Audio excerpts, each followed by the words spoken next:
আসসালামু আলাইকুম, কেমন আছেন সবাই? আশা করছি ভালো আছেন। আলহামদুলিল্লাহ, আপনাদের দোয়ায় আমিও ভালো আছি। তো আজকে আপনাদের সাথে শেয়ার করব পায়রার মাংস রেসিপি। তো চলেন ভিডিওটা শুরু করা যাক। আমি এখানে একটা পায়রা নিয়ে নিয়েছি। এটা ভালোভাবে কুটে পরিষ্কার করে ধুয়ে নিয়েছি। তো এখন চলে যাব মূল উপকরণে। তো আমি এখানে মশলা রেডি করে নিচ্ছি। পেঁয়াজ, জিরা, শুকনো মরিচ, লবঙ্গ আর দারচিনি।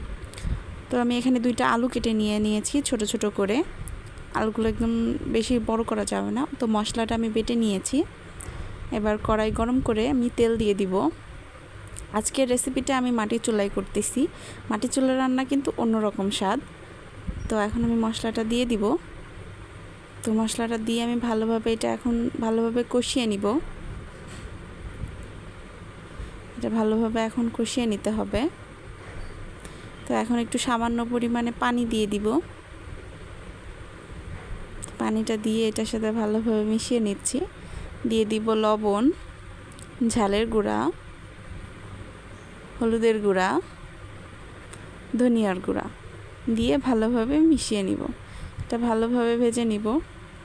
তো এই যে তেলটা উপরে উঠে এসেছে, এখন আমি পায়রার মাংসগুলো দিয়ে দিব। আলুগুলো দিয়ে দিলাম, দিয়ে ভালোভাবে মিশিয়ে নিচ্ছি। সামান্য একটু পানি দিয়ে দিব।